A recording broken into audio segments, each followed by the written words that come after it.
अब बड़ा सवाल ये है, हमारे साथ हमारे खास मेहमान मौजूद हैं। मैं चाहूंगा सारे मेहमान हमारे दिखाए जाएं। हमारे साथ मीनाक्षी जी मौजूद हैं, हमारे साथ अली अनवर जी हैं, हमारे साथ प्रमोद तिवारी जी हैं और हमारे साथ राजीव जी हैं। मीनाक्षी जी, ये सवाल आपके लिए, और कई यहां पर ट्वीट्स भी आ रहे हैं जिसमें सवाल भी पूछा गया है। सवाल ये खड़ा होता है, 1987 में बोफर्स घोटाला 45 दिन, 2001 में 17 दिन, 2010 में 2G घोटाला 23 दिन, 2012 कोयला घोटाला 13 दिन, लगातार बीजेपी ने संसद नहीं चलने दी। तो ये तो बड़ी पुरानी परंपरा है। अगर आज कांग्रेस कर रही है तो बीजेपी को इतनी आपत्ति क्यों? बीजेपी बार बार क्यों ये बोल रही है कि डेवलपमेंट प्लान है, इसको रोकने की कोशिश की जा रही है? तब तो बीजेपी ने भी ऐसा किया था।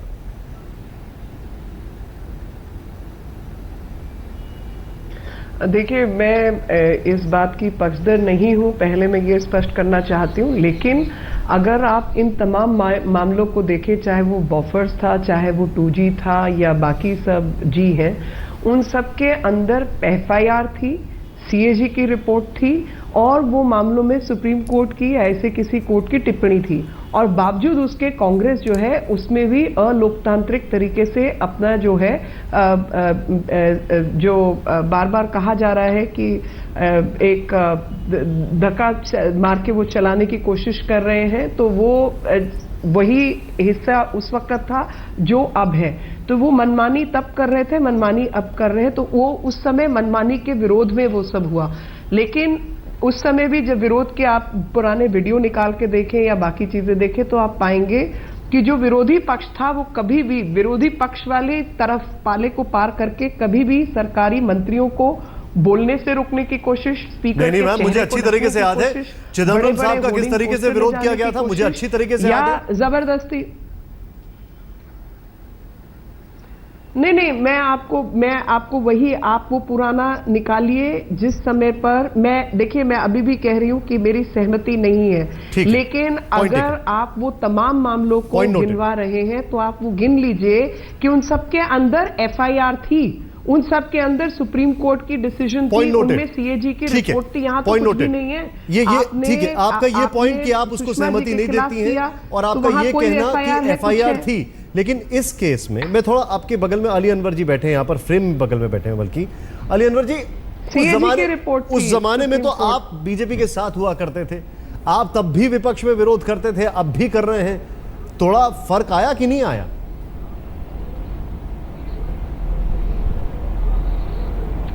बिल्कुल आया। हम लोग तो जहां के तहां हैं, बीजेपी का ही स्टैंड चेंज हो गया। देखिए, बात दरअसल ये है कि घोटाले तो बहुत सारे हुए हैं इस देश में, लेकिन कोई विपक्ष ने नहीं, आप लोगों ने जो व्यापम घोटाला हुआ उसको खूनी घोटाला, आदमखोर घोटाला नाम दिया। 48 लोग मारे गए। अभी बहुत बढ़िया आंकड़ा दे रहे थे अपने तिवारी जी, तो ऐसा घोटाला हम लोगों ने दुनिया में कहीं नहीं सुना। तो ये एक्स्ट्रा ऑर्डिनरी सिचुएशन है, असाधारण स्थिति है।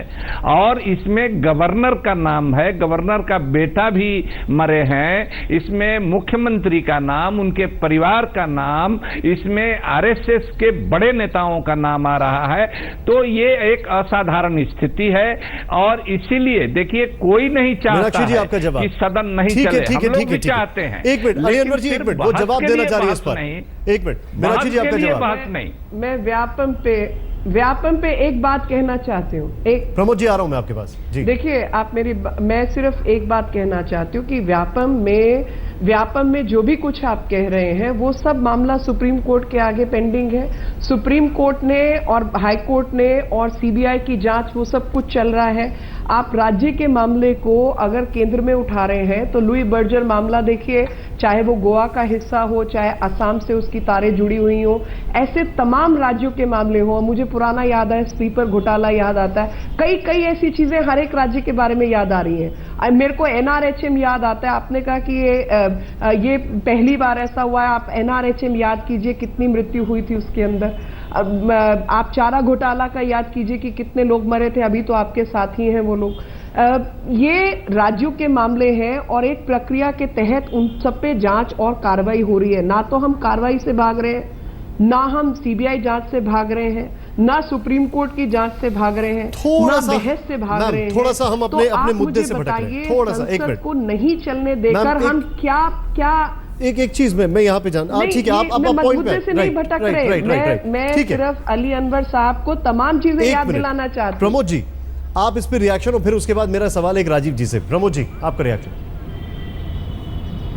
जी, मैं 3 बातें बिल्कुल साफ कर दूं। कोई हमारी फ्लोर कोऑर्डिनेशन की बैठक नहीं हुई जिसमें आपको गलतफहमी है कि बहिष्कार किया लोगों ने। हमारे बुलाने पे नहीं आए। हम आभार व्यक्त करना चाहते हैं मुलायम सिंह यादव जी का, शरद जी का, सभी का, जिनके प्रति शुक्रवार को तपती दोपहरिया में गर्मी में खड़े रहे गांधी प्रतिमा के आगे। दूसरी बात, एक बात मैं कह दूं, आज दावे से कह रहा हूं, कोई प्रपोजल सरकार की तरफ से इस गतिरोध को तोड़ने के लिए नहीं है। अली भाई गवाह हैं, सदन में आज ही कहा गया है कि कोई प्रस्ताव नहीं है, अगर आया है तो मेरी चुनौती उस प्रस्ताव को बताया जाए। क्या प्रस्ताव आया है मैं आपके सामने कह रहा हूं। तीसरी बात मैं बहुत साफ कह देना चाहता हूं, एक बात समझ लीजिए, ये लोकतंत्र है। संसद में संसद के प्रति जवाबदेह प्रधानमंत्री जी हैं, संसद के ऊपर नहीं है। बैठे तो हैं अली भाई, बताएं कब दर्शन हुए प्रधानमंत्री जी की? आप भाषण तो छोड़िए, उनका जवाब तो छोड़िए, उन्होंने दर्शन भी देना मुनासिब नहीं समझा है। तो वो हर जगह बोलेंगे, जहां बोलना चाहिए वहां भी बोलेंगे, जहां नहीं बोलना चाहिए और जो नहीं बोलना चाहिए वो भी बोलाएंगे, लेकिन सदन में मुंह नहीं खोलेंगे। तो क्या लगता नहीं है आपको प्रधानमंत्री जी जानबूझकर चाहते हैं कार्रवाई न चले? और तीसरे आरोप का जवाब सुन लीजिए कि सरकारी कामकाज विकास का नहीं हो रहा है, नाम लिया जा रहा है भूमि सुधार बिल का और जीएसटी का। आपकी जानकारी के लिए बता दूं, भूमि सुधार बिल तैयारी नहीं है, अभी तो उसकी सेलेक्ट कमेटी चल रही है और वो स्थगित हो गई है, वो आना नहीं इसमें। दूसरी बात, जीएसटी का हमारे समय का आया हुआ बिल है, अभी उस पर चर्चा हो रही है। कोई बिल है नहीं जो आप देख रहे हैं सरकार की हठधर्मिता सरकार नहीं कर रही है, क्योंकि उनके पास कुछ है ही नहीं है। राजीव जी मैं आपके पास आ रहा हूं, मैं राजीव जी आपके पास आ रहा हूं, इस डिस्कशन का आप भी बहुत महत्वपूर्ण पार्ट है, मैं आपके पास आ रहा हूं। लेकिन एक सवाल यहाँ पर, प्रमोद जी आपने बड़े सारे पॉइंट्स रेस किए कि फ्लोर, चलिए सारी आपकी बातें मान ली, मुझे एक चीज छोटी सी बताइए आप, क्या मैं इसको अंग्रेजी में जो कहते हैं पैंग्स ऑफ पावर कहूं? जो चीज 2003 में आपने ट्राई की थी वो एक बार फिर से ट्राई कर रहे हैं अभी इस वक्त। बड़ा खूब किसी ने ट्वीट किया है, अभी इस वक्त जितनी बातें आप कर रहे हैं अगर ये बातें सदन के पटल पर रखें तो कितना अच्छा होगा। वहां पे तो आपकी तख्तियां आ जाती हैं, वहां पर तो आप वेल में घुस जाते हैं। ये सारी बातें, बड़ी अच्छी बातें कर रहे हैं आप, ये सारी बातें सदन के पटल में क्यों नहीं करते हैं आप? सदन में क्यों नहीं करते हैं आप ये सब बातें? वहां पे करिए, देश भी देखेगा किस तरीके से आप पॉइंट ऑफ व्यू रख रहे हैं। यही बात जो थोड़ी देर पहले मीनाक्षी जी बोल रही थी, डिस्कशन जो बाहर हो रहा है, सदन के बाहर हो रहा है, ये बाहर क्यों हो रहा है? ये अंदर होना चाहिए। लोग इतने अच्छे डिस्कशन चाहते हैं अंदर, हम देखना चाहते हैं आप लोग क्या बोल रहे हैं। मैं जवाब दे दूं? जी बताएं। पहला, जितना बिल पिछले सत्र में पारित हुए हैं, सरकार का बहुमत नहीं है राज्यसभा में। अली भाई बैठे हैं, पूछ लीजिए। अगर हम नहीं चाहते, जेडीयू नहीं चाहता, मुलायम सिंह जी नहीं चाहते, तो एक बिल इनका पारित न होता। वेंकैया नायडू जी ऑन रिकॉर्ड हैं, उन्होंने कहा कि हमने जितना काम 1 साल में किया है उतना कभी नहीं हुआ था, इतने बिल कभी नहीं पारित हुए। तो दूसरा आपका जो सवाल है, जरा सुने तो, कि ये बात आप वहां क्यों नहीं कहते? किससे कहें? खाली दीवारों से कहें? हम उन लोगों से जो उसके पर जवाब दे नहीं है। अगर सुषमा जी पे सवाल है तो सुषमा जी क्या जवाब देंगी? प्रधानमंत्री जी को जवाब देना है कि आपकी विदेश मंत्री ने एक अपराधी की मदद की, एक भगोड़े की मदद की है, उससे पैसा लिया है, आपके पति और आपकी बेटी को वकालत के रूप में मिला है। कितना मिला है आप अमाउंट तक बताने को तैयार नहीं। और फिर हमारा सवाल मैं है आपकी इस बात से बिल्कुल इत्तेफाक नहीं। क्या मैं एक मिनट अब देखिए, यही तो होता है कि जब सीधा सा जवाब, एक बड़ा सवाल है तो 1 मिनट बर्दाश्त कर लीजिए। ठीक है, बताइए। ठीक है, मैं कहना चाहता हूं, जवाबदेही तो प्रधानमंत्री जी की है और प्रधानमंत्री जी सदन में दर्शन देने को नहीं तैयार हैं। जब हम सब बैठते हैं तो वहां आखिरकार सरकार की तरफ से ये कहा तो जाए कि जो विषय आप लेकर आए हैं, सरकार इस पर इतना 2 कदम आगे चलने को तैयार है। वहां बात ही नहीं होती। तो और आप अगर कोई बात सर, नहीं एक मिनट सर, ये सब इतना स्ट्रेट, अब आप सर, हमारे पास समय की भी प्रॉब्लम है। प्रमोद जी एक चीज समझे, समय की भी कमी है। राजीव जी को मैं चाहता हूं वो भी बोले इसमें। एक मिनट, एक चीज होती है कि आपको मौका नहीं मिलता, एक चीज होता है कि माहौल भी होना चाहिए कुछ। आप वहां पे तख्तियों के साथ आते हैं, आप वहां पर पट्टियों के साथ आते हैं, सदन की कार्रवाई शुरू होती है, हो हल्ला शुरू हो जाता है। ये माहौल है, जब कोई कुछ बोलेगा तब तो बोल पाएगा। आप पूरा वॉकआउट कर जाते हैं। राजीव राय जी, इस सब पे आपकी एक क्विक टिप्पणी। देखिए, कौन नहीं चाहता कि सदन चले, सदन की कार्रवाई चले, सदन में सांसद अपनी बात रखे, सरकार अपनी बात रखे, तर्क हो, देश जाने कि सदन में क्या चल रहा है, सरकार क्या चाहती है, विपक्ष क्या चाहती है। मैं फिर उसी बात पर आऊंगा कि इसकी जिम्मेदारी दोनों को तय करनी पड़ती है, किसी एक की जिम्मेदारी नहीं होती है। निसंदेह रूप से सरकार ने अपनी तनाशाही रवैया को दिखा दिया सदन के शुरुआत में। अगर वो प्रयास किए होते तो मुझे लगता है कि कोई ना कोई ऐसे जगह पर हम जरूर पहुंचे होते जहां बहस भी होती है और सदन भी चलता। और लेकिन अब सदन का कब तक बहिष्कार चलता रहे और देश की जनता देखती रहे कि सांसद कोई कार्रवाई नहीं कर रहे, ये भी एक विचारणीय प्रश्न है। और ये जो आज हो रहा है, भारतीय जनता पार्टी के लोग बड़े बड़े प्रवचन दे रहे हैं, इन्होंने यही काम किया था जब ये विपक्ष में थे। अब भले उसका दे दे, बहुत सारे लेखी जी ने सुनाए, बहुत सारे मुद्दे ऐसे हैं जो आज भी कोर्ट में है, उस पर भी इनको टिप्पणी करनी चाहिए थी कि क्यों नहीं बोला जाए। सवाल ये है कि देश की जनता किस लिए सांसद को चुनकर भेजती है। सांसद चुनकर इसलिए भेजते हैं कि उनकी बात रखी जाए, सरकार की बात रखी जाए।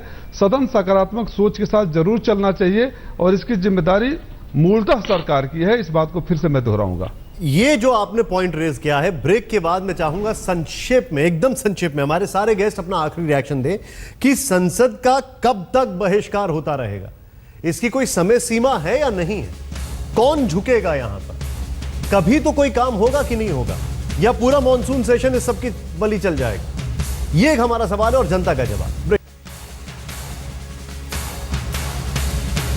ब्रेक के बाद मेरा आखिरी सवाल, और मैं चाहूंगा हमारे जितने भी गेस्ट हैं बहुत संक्षेप में बताएं, सदन की कब तक बहिष्कार होता रहेगा? सदन का कोई तो समय सीमा होगी, कहीं तो कोई एक लाइन ड्रॉ करेगा। प्रमोद जी, बहुत संक्षेप में जवाब दीजिए।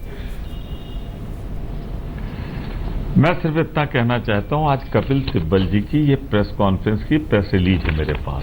सीधा आरोप उन्होंने लगाया है, इतना आसान नहीं है। इसके तार ललित मोदी के, हमारे आदरणीय प्रधानमंत्री जी और श्री अमित शाह तक जाते हैं। तब वो गुजरात के नरेंद्र मोदी जी अध्यक्ष होते थे और सह अध्यक्ष होते थे मोदी जी, शाह साहब। वहीं अगर आप देख लें तो जेटली जी, जो आज हमारे नेता विरोधी सत्तारूढ़ दल हैं, उन्होंने एक जांच की थी और जांच में कहा था, दोषी ठहराया था, क्योंकि उस समय गौतम अडानी जी एक बहुत बड़ी शख्सियत हैं, उनकी मदद करने की कोशिश सर, मेरा सवाल कुछ और था, आप आज प्रेस की कॉन्फ्रेंस का मैंने नाम लिया की थी, इसलिए चर्चा इसलिए चर्चा सरकार नहीं कराना चाहती, क्योंकि अगर चर्चा होगी, प्रधानमंत्री आपने अपना एजेंडा यहां पे भी सेट कर दिया है। खैर, मैसेज पूरी जनता को समझ में आ गया। मीनाक्षी जी, आपका रिएक्शन इस पर, लास्ट रिएक्शन संक्षेप में। आरोप मेरा सरकार पर। जी, इनका आरोप जो है वो टीवी चैनल पर और प्रेस कॉन्फ्रेंस के माध्यम से उस व्यक्ति द्वारा होता है जो खुद उस समय मंत्री था, और वो मंत्री होने के बावजूद उन्होंने ललित मोदी को यहां से भगा दिया। पीएमएलए तक का केस उस पर बनाया नहीं, उसको भगौड़ा डिक्लेयर कर दिया, जबकि टेक्निकली लीगली वो भगौड़ा नहीं है। तो ऐसे तो कानून के विद्वत इनके नेता थे, जिनको ये ज्ञान नहीं है कि किसके खिलाफ जो है वारंट ऑफ अरेस्ट निकलना चाहिए और तब उसको आप भगौड़ा डिक्लेयर कर सकते हैं। और जिस तरीके की बयानबाजी इन्होंने सुषमा जी के लिए की है, वो कायदे से अगर देश में कोई कानून है तो डेफेमेशन का केस सीधे तौर पर बनता है। आईपीएल के मामले पर ना केवल बहस हो, लेकिन जो चीजें इन्होंने कही है तथ्य के साथ ये संसद में बात करें और इसका जवाब हम देंगे। ओके, एक चीज अली अनवर जी, लास्ट रिएक्शन बहुत संक्षेप में, कब तक बहिष्कार होता रहेगा? ठीक है मीनाक्षी मैम, पॉइंट नोटेड। कौन उस वक्त फाइनेंस मिनिस्टर था, किसने क्या क्या हरकत की? अली अनवर जी, इसके तार अमित शाह और मीनाक्षी जी, पॉइंट नोटेड मैम। तार जो है उस समय के फाइनेंस मिनिस्टर से लेकर गांधी परिवार तक जाते हैं। अली अनवर जी, आपका रिएक्शन। जो जाके उसको लंदन मिलते हैं। बात चुप गई। देखिए, ऐसा है ललित मोदी ने दिखा दी है इनको। ऐसा है कि जो बीजेपी है, मैं तो चाहती हूँ कि आप बीजेपी है ना, आप और प्रधानमंत्री जी हैं हमारे, देश देखेगा उस बहस को। वो प्रधानमंत्री जी हमारे हैं,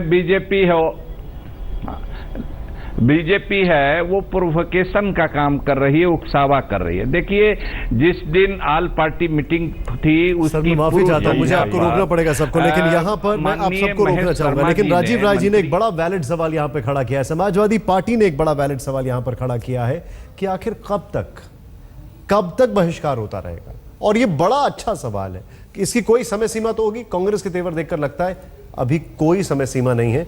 आज फिर एक प्रेस कॉन्फ्रेंस, उसी का यहां पर हवाला दिया जा रहा है। जनता की राय, जनता जनार्दन है, जनता की राय क्या है, आइए देखते हैं। क्या हंगामे पर कांग्रेस अलग थलग पड़ गई है? हाँ 90%, 10% कह रहे हैं नहीं। हमारी सारी जनता का बहुत बहुत शुक्रिया, हमारे सारे खास मेहमानों का बहुत बहुत शुक्रिया। लेकिन एक सवाल यहां पर जरूर बनता है कि ये सदन इसी जनता के पैसे से चलती है, इसको जाया ना करें।